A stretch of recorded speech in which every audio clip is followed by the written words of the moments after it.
On the afternoon of the 22nd of May 2013, a British Army soldier, Fusilier Lee Rigby of the Royal Regiment of Fusiliers, was attacked and killed by Michael Adebolajo and Michael Adebowale near the Royal Artillery Barracks in Woolwich, southeast London. Rigby was off duty and walking along Wellington Street when he was attacked. Adebolajo and Adebowale ran him down with a car, then used knives and a cleaver to stab and hack him to death. The men dragged Rigby's body into the road and remained at the scene until police arrived. They told passers-by that they had killed a soldier to avenge the killing of Muslims by the British Armed Forces. Unarmed police arrived at the scene 9 minutes after an emergency call was received and set up a cordon. Armed police officers arrived 5 minutes later. The assailants, armed with a cleaver and brandishing a gun, charged at the police, who fired shots that wounded them both. They were apprehended and taken to separate hospitals. Adebolajo and Adebowale are British of Nigerian descent, were raised as Christians, and converted to Islam. On the 19th of December 2013, both of the attackers were found guilty of Rigby's murder. On the 26th of February 2014, they were sentenced to life imprisonment, with Adebolajo given a whole life order and Adebowale ordered to serve at least 45 years. The attack was condemned by political and Muslim leaders in the United Kingdom and in the international press. Victim ==.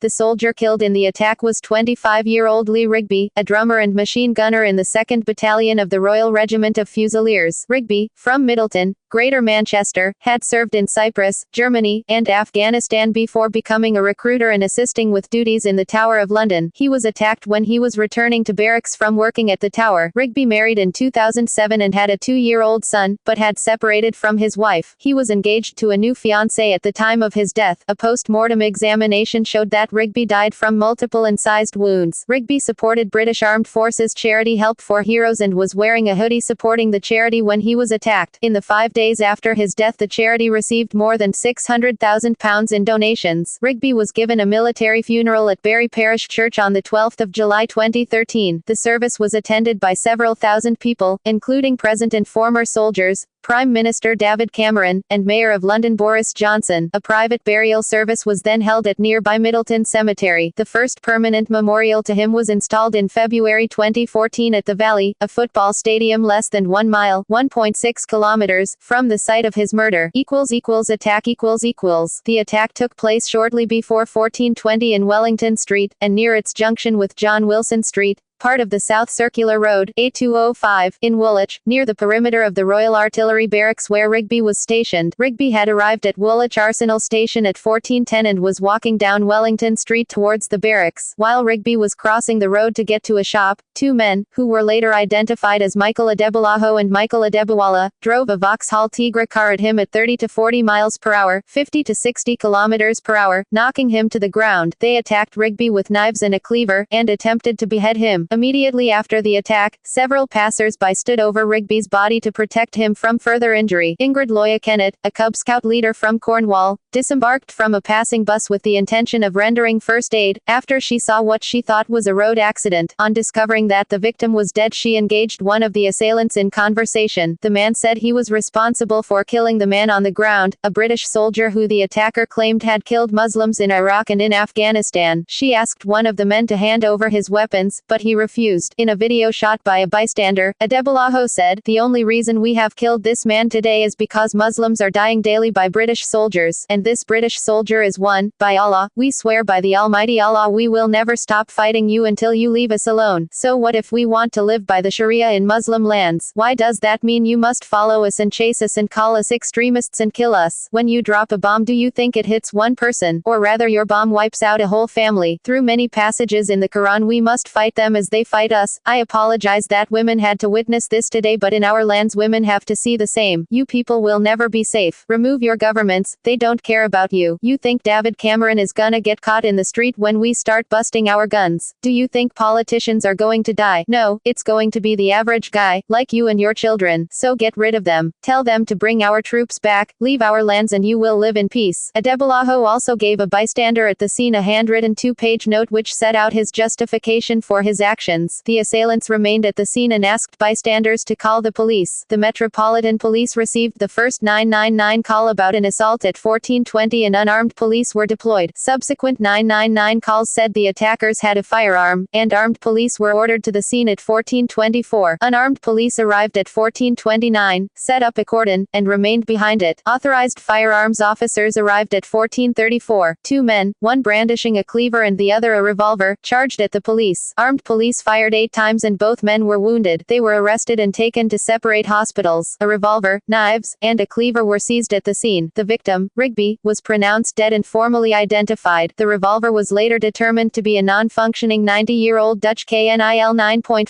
mm. Adebowale pointed the gun at responding armed police officers, who opened fire and shot off one of his thumbs. Attackers and other suspects The two men who carried out the attack, Michael Olumide Adebolajo, 28, and Michael Olawadobi Adebowale, 22, are British of Nigerian descent. Both men were known to British security services. On the 23rd of May, a man aged 29 and two women aged 31 and 29 were arrested on suspicion of conspiracy to murder. The Metropolitan Police arrested 3 people aged between 21 and 28 in southeast London, at 2 separate locations on the evening of the 25th of May. On the 26th of May, a 22-year-old male was arrested in Highbury. On the 27th of May, a 50-year-old male was arrested in Welling. Of the 8 people arrested, 6 were freed on bail, and 2 released without charge. Michael Adebolajo Adebolajo, born in Lambeth to a Christian family, went to Marshall's Park School and studied sociology at the University of Greenwich. He has a history of involvement in radical Islamist activities and had been arrested at a violent protest and later released. According to Anjum Chaudhary, a radical Muslim cleric, Adebolajo converted to Islam in 2003 and was linked to the outlawed Islamist group Al-Muhajiroun. In 2006, Adebolajo was arrested outside the Old Bailey during a protest about the trial of Mizanur Rahman. In 2009, Adebolajo spoke at a demonstration against the English Defence League and Stop Islamization of Europe organized by Unite Against Fascism at Harrow Central Mosque. He was recorded saying, "Don't be scared of them, do not be scared of the police or the cameras. You are here only to please Allah. You are not here for any other reason. If you are here just for a fight, please leave our ranks. We only want those who are sincere to Allah. Purify your intention." In 2010, Adebolajo was arrested in Kenya with 5 others. He traveled using a British passport in the name Michael Olamendes de Malajo. Boniface Mwaniki, head of Kenya's anti-terrorism unit, said he believed Adebolajo was planning to train with Al-Shabaab, a militant group linked to Al-Qaeda. He was released to British authorities in Kenya and deported. The British Foreign Office confirmed a British national was arrested in Kenya in 2010 and was given consular assistance.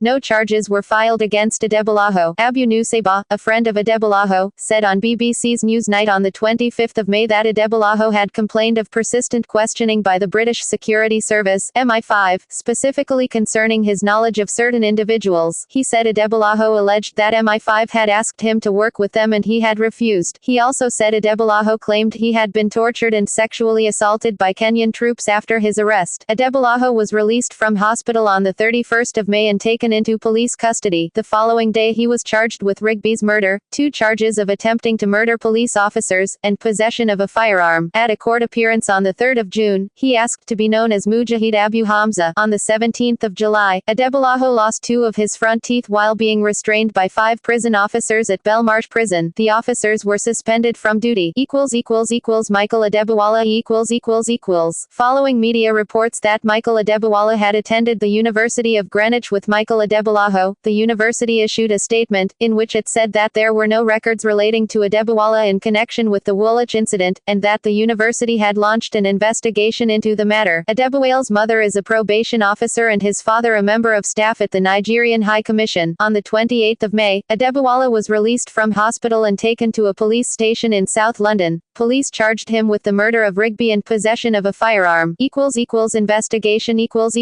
Investigators searched 4 houses in Greenwich, South London, 1 in Romford, East London, another in North London, and a property in Saxilby, Lincolnshire. Sir Malcolm Rifkind, the chairman of the Intelligence and Security Committee, said the committee would use new powers to retrieve documents from intelligence agencies. A written report is to be provided by Andrew Parker, the Director General of MI5. The Prime Minister David Cameron cut short a visit to Paris to chair a second Cobra meeting.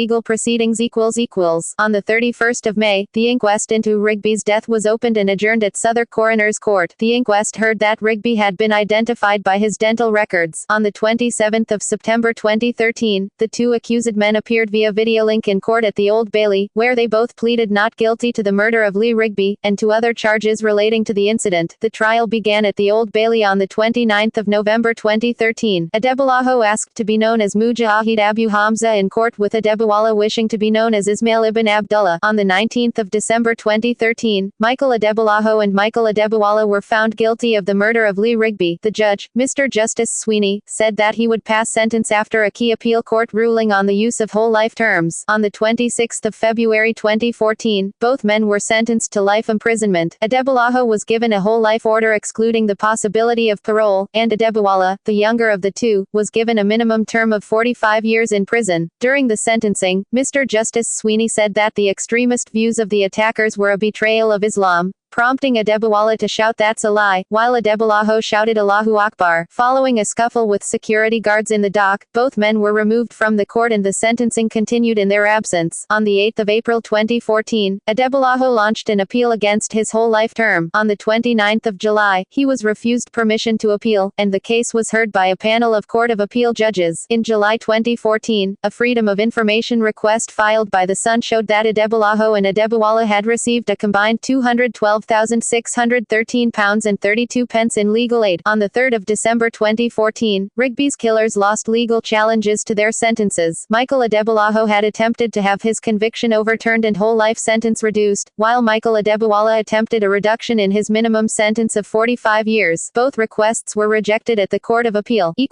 Subsequent events The Ministry of Defense investigated the incident. Immediately after the death, British service members were advised not to wear military uniforms in public, although the advice was later relaxed. In the immediate aftermath, Julie Siddiqui of the Islamic Society of Britain expressed concern that the killing would be used to create ethnic and community divisions. Sir Bernard Hogan Howe condemned the attack and called for a calm and measured response, adding, "We have met with community representatives, and extra officers remain on duty there tonight. Across London our officers are in contact with their communities too." Commander Simon Letchford later noted community concerns following the incident and assured that an investigation was underway. He also appealed for common avoidance of speculation. An additional 1,200 police officers were deployed across London to prevent revenge attacks on Muslim communities. The British National Party (BNP) leader, Nick Griffin, posted a series of Twitter messages blaming mass immigration for the attack and called for a protest rally in Woolwich. After the English Defence League called on its supporters to mobilise, some members staged a protest at Woolwich Arsenal Station in which bottles were thrown at police. The BNP scheduled their protest for the 1st of June, but Scotland Yard refused to permit them to march from Woolwich Barracks. The demonstration instead took place at Whitehall in central London. Unite Against Fascism mounted a counter-protest. Police arrested 58 people, all anti-fascist protesters, for breaches of the Public Order Act. On the 7th of June 2013, a 21-year-old woman from Harrow was ordered to complete 250 hours of unpaid work after tweeting that people in Help for Heroes t-shirts deserve to be beheaded. On the 14th of March 2014, a married couple from London, who pleaded guilty to disseminating a terrorist publication, were jailed for posting videos on YouTube which condoned the death of Lee Rigby, with one video describing it as a brilliant day. Anti-Muslim backlash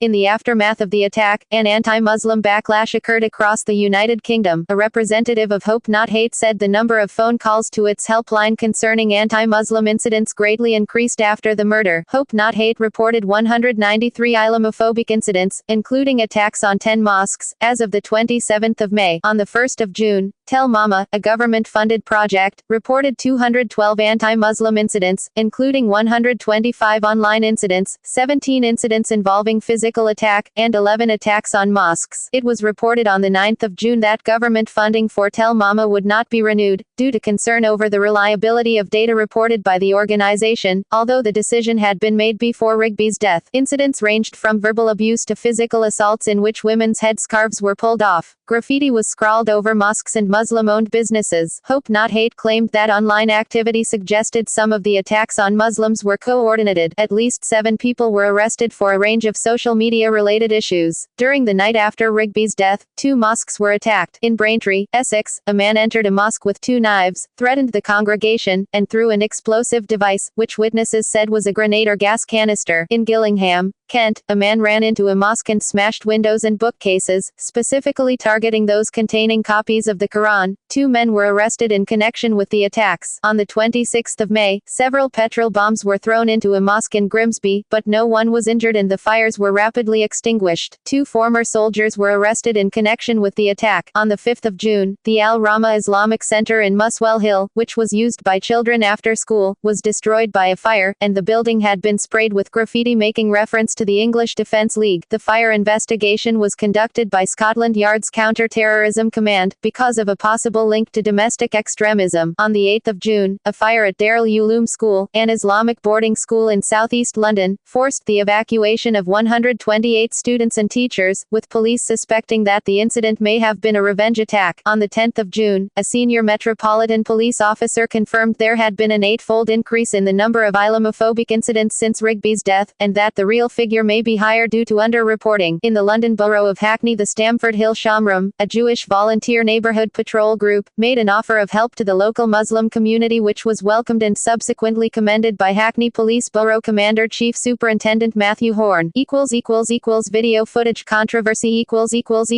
Video footage of one of the perpetrators justifying the killing of Lee Rigby was obtained by The Sun and ITN. ITN's video, which was edited before it was broadcast, aired during the 1830 ITV News Bulletin before the 2100 Watershed, and again in its 2200 Bulletin. After being posted on the ITN website in the afternoon, the high level of visits caused the site to crash and go offline for around half an hour. Total traffic on the site, which averages 860,000 unique users per week, reached 1.2 million for the day of the attack. Managing editor of The Sun, Richard Caseby, said the newspaper had faced a very difficult decision. Both media outlets argued they had released the video in the public interest. BBC News showed some parts of the video. Sky News decided not to follow suit, as senior editors were of the opinion that the graphic images were unnecessarily distressing. Both ITV and the BBC ran warnings before showing the footage. Most of Britain's national daily newspapers grabbed still images from the video footage for their front pages the next morning. A BBC executive said that the news organization edited the footage before broadcasting, and dealt with the material as carefully as we could. The spokesman said they thought very carefully about the pictures, and gave great consideration to how we used the footage. They argued that the footage was an important element of the story and shed light on the perpetrators and the possible motives for the attack. The Guardian reported there were around 800 complaints from distressed viewers. Most complaints were targeted at the television coverage, with ITV receiving 400 complaints in the 24 hours following the broadcast. Sky News, which showed a still image of one of the suspected attackers with bloodied hands, received a handful of complaints. On the 17th of June, the broadcasting standards watchdog Ofcom launched an investigation into broadcast of footage from the attack after receiving about 700 complaints. Ofcom published its findings on the 6th of January 2014, ruling that the news footage had not breached broadcasting regulations. Ofcom issued new guidelines to news outlets on giving appropriate warnings before airing distressing content.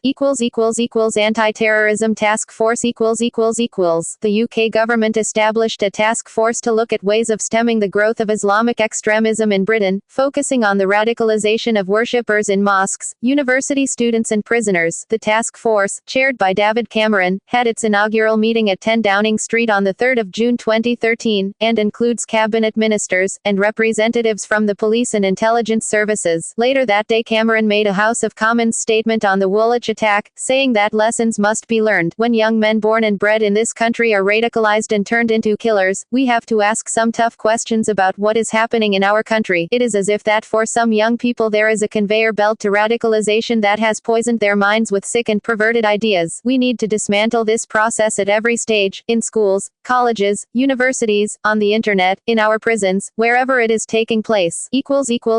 Parliamentary inquiry On the 25th of November 2014, the findings of a British parliamentary inquiry into the murder of Lee Rigby were published. The report found that the death could not have been prevented, although his killers had appeared in 7 intelligence investigations. In December 2012, Michael Adebowale had discussed killing a soldier on Facebook with a foreign-based extremist known as Foxtrot. The UK authorities did not have access to the details of the conversation until June 2013, when they were disclosed to GCHQ. The Intelligence and Security Committee stated had MI5 had access to this exchange, their investigation into Adebowale would have become a top priority. Facebook said that it did not comment on individual cases, but responded that Facebook's policies are clear. clear: we do not allow terrorist content on the site and take steps to prevent people from using our service for these purposes. In an interview with BBC News on the 26th of November 2014, Richard Barrett, the former director of global counter-terrorism at MI6, said that it was unfair to expect companies to monitor websites for all potentially extremist content. Facebook had blocked 7 of Adebowale's accounts prior to the killing, 5 of which had been flagged for links with extremism. The accounts had been flagged by an automated process, and no person at Facebook had manually checked the accounts. Reactions Queen Elizabeth II. Political leaders and religious leaders variously expressed concern and distress over the incident, and called for calm. Prime Minister David Cameron made the following statement: "This country will be absolutely resolute in its stand against extremism and terror. This action was a betrayal of Islam and the Muslim communities that give so much to our country. We will defeat violent extremism by standing together. We will not rest until we know every detail." The attackers told Ingrid Loya Kennett that they wanted to start a war in London, and she replied, "You are going to lose. It is you against many. She speaks for all of us." Many Muslim leaders denounced the attack. The Prime Minister's statement was echoed by Sheikh Ibrahim Mogra, with the Archbishop of Canterbury, Justin Welby, the co-chair of the Christian Muslim Forum. In a joint statement, the Muslim Council of Britain said the attack has no basis in Islam and we condemn this unreservedly. The head of the Ramadan Foundation, Muhammad Shafiq, also condemned the attack. The director of Faith Matters and coordinator of the government-backed anti-Islamophobic project Tell Mama stated, "We, as the Muslim community, will work against anyone who promotes such hatred." Anjem Choudhury refused to condemn the attack. He said, "I'm not in the business of condemnation or condoning. I think if anyone needs to be condemned, it is the British government and their foreign policy. It's so clear that that is the cause." On BBC's Newsnight, when Choudhury was questioned about his role in the radicalization of Michael Adebolajo, he denied any responsibility, and talked about such radicalization as a means to an end. He stated that he believed that not many Muslims would disagree with what Adebolajo had said in his videoed statement. Oscar Bukhari of the UK Muslim Public Affairs Committee said that both the British government and the Muslim community were at fault in dealing with extremism. He described Muslim leaders as unwilling to bring about change, focusing on points of theology, rather than the practical education of young people in ways to achieve political change. Baroness Neville Jones, a former security minister and chairman of the British Joint Intelligence Committee, and Colonel Richard Kemp, a former army commander, suggested blame could be put on internet hate preaching. Neville Jones told the BBC Radio 4's Today program that the inspiration that comes from internet hate preaching and jihadist rhetoric is a very, very serious problem now. George Galloway, then an MP, said that the attack on Lee Rigby was indefensible. He criticized British support for the Syrian rebels, stating that similar attacks are likely to occur as long as we are, as a country, involved in spreading murder and mayhem across the Muslim world. Former UK Prime Minister Tony Blair saw the attack not as an isolated expression of two crazed individuals but part of the broader problem within Islam. In foreign press reports there was widespread outrage and condemnation of the killing. Yusuf al-Shihab, in Kuwait's Al-Abbas, stated that the assailants have deformed the image of Islam, while Badr Muhammad Wardam in the Jordanian daily Al-Dustur, and other Middle Eastern newspapers, stressed that their actions have endangered the lives of thousands of Muslims. In a statement issued on the 28th of May, Adebolajo's relatives condemned terrorism and violence in the name of religion, and expressed their horror at Rigby's death. Attempted copycat cases On the 19th of February 2015, 19-year-old Brustholm Zamani was found guilty of preparing a terrorist act. He was arrested in London in August 2014 while carrying a 12-inch knife, hammer and black jihadist flag. Zamani had said that he intended to attack and kill soldiers, and had described Adebolajo as a legend. On the 20th of March, Zamani was sentenced to 22 years in prison. On the 29th of April 2015, 18-year-old Qazi Islam, who was inspired by the murder, was convicted by a jury at the Old Bailey of grooming a vulnerable friend to kill 2 soldiers, and buying ingredients for a pipe bomb. On the 29th of May, he was sentenced to 8 years in a young offenders institution. On the 14th of January 2015, 26-year-old white supremacist Zach Davies of Mold, Flintshire attacked a Sikh dentist in a Tesco supermarket with a machete and a hammer. He claimed in court that the attack was revenge for the murder of Rigby. Davies was sentenced to life imprisonment on the 11th of September 2015. Memorials On the 1st of September 2014, Rigby was honored at a ceremony in Staffordshire, with his name added to the Armed Forces Memorial at the National Memorial Arboretum, a memorial to Rigby in his hometown of Middleton, Greater Manchester, consisting of a bronze drum and a plaque, was unveiled on the 29th of March 2015. Plans for a memorial to Rigby in Woolwich initially ran into opposition from local MP Nick Rainsford, who expressed concerns that it would generate undesirable interest from extremists or become a target for vandals. Greenwich Council said that it had not received a request from the Army to erect a memorial at the site. Meanwhile, the site of the murder on Wellington Street developed into an unofficial memorial site, following a campaign for a memorial supported by Boris Johnson and a petition with 25,000 signatures. Plans for a memorial near the site of the attack were announced on the 11th of June 2014. The memorial was revealed on the 11th of November 2015 after considerable delays, as the council had to balance different opinions about how Lee Rigby should be commemorated. Lee Rigby's name appears on a plaque on the south wall of the memorial garden inside the ruined St. George's Garrison Church in Woolwich, opposite the Royal Artillery Barracks. The memorial consists of a white marble plaque marking Woolwich's history as a barracks town, and 2 bronze plaques with the names of 11 men who served or lived in Woolwich and gave their lives in the service of their country, including Rigby and the victims of the 1974 King's Arms bombing nearby. See also King's Arms, Woolwich Pub, site of IRA bombing in 1974, the 7th of July 2005 London bombings, the 21st of July 2005 London bombings, 2007 plot to behead a British Muslim soldier, 2008 Exeter attempted bombing, December 2015 London Underground attack, list of terrorist incidents in London, terrorism in the United Kingdom, References